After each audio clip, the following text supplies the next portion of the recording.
दोस्तों, बिहार चुनाव के नतीजों से पहले सासाराम से एक बड़ी खबर सामने आई है। रात के वक्त एक ट्रक अचानक से ईवीएम सेंटर के अंदर घुस जाता है और कुछ ही मिनटों में पूरे इलाके में बवाल मच जाता है। आरजेडी के समर्थक पहुंचते हैं, नारे लगाते हैं, वोट चोर, गद्दी चोर। प्रशासन के वरिष्ठ अधिकारी मौके पर दौड़ते हैं, लेकिन हालात बिगड़ चुके हैं।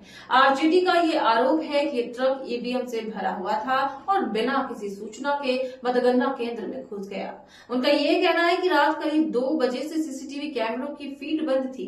अब सवाल उठता है कि जब मतगणना से पहले पारदर्शिता की बात की जाती है तो आखिर कैमरे बंद कैसे हो जाते हैं। और सबसे अहम सवाल तो ये है कि ट्रक में आखिरकार था तो था क्या। आरजेडी का ये बड़ा दावा है कि ट्रक में ईवीएम जैसे बक्से रखे हुए थे और 3 घंटे तक ट्रक अंदर ही रहा था। पार्टी कार्यकर्ता वीडियो बनाकर ये कहते हैं कि हमने खुद अपनी आंखों से बक्से देखे हैं, जिसके बाद हंगामा बढ़ जाता है। प्रशासन को मजबूरन ट्रक की तलाशी लेनी पड़ती है। तो वीडियो में साफ दिखा कि सुरक्षा बलों की मौजूदगी में जब बॉक्स खोले गए तो वो खाली निकले। अब आपको बताएंगे कि आरजेडी का ये बड़ा आरोप पूरी तरह से बेबुनियाद निकलता हुआ नजर आया।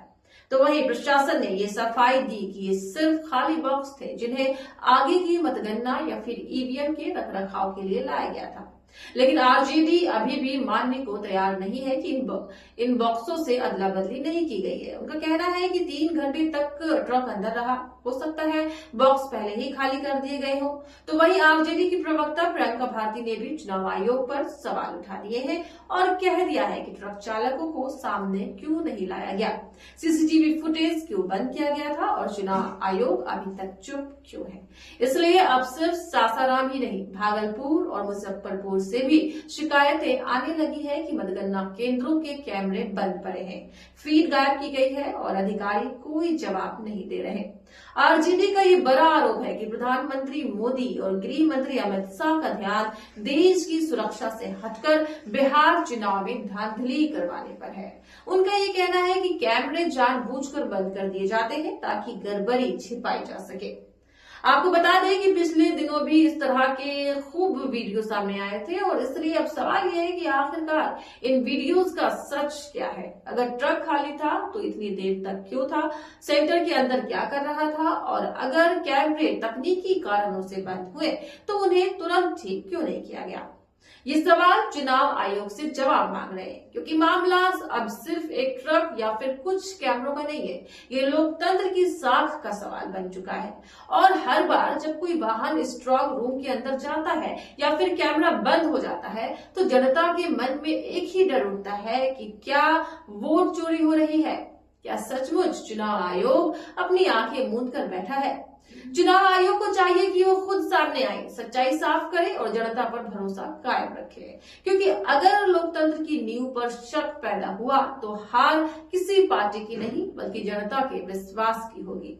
इसलिए अब जनता मांग रही है कि चुनाव आयोग खुद सामने आकर इन सभी वीडियोस की सच्चाई बताए, क्योंकि पूरी तरह से आरोप बीजेपी पर लगाए जा रहे हैं, प्रधानमंत्री मोदी पर लगाए जा रहे, गृह मंत्री अमित शाह पर लगाए जा रहे कि उन्हीं सभी के इशारों पर वोट चोरी की जा रही है, ईवीएम की अदला बदली की जा रही है।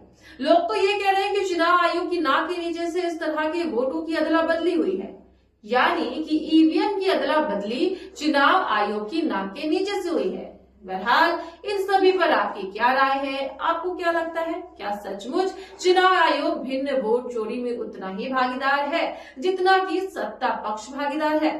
इस तरह की बातें अब सोशल मीडिया पर चल रही है। बहरहाल यही सवाल केडी न्यूज आपसे पूछ रहा है, अपनी राय कमेंट्स में जरूर दीजिएगा। तो फिलहाल के लिए आज की खबर में सिर्फ इतना ही। देश और दुनिया की तमाम खबरों को जानने के लिए आप देखते रहे केडी न्यूज।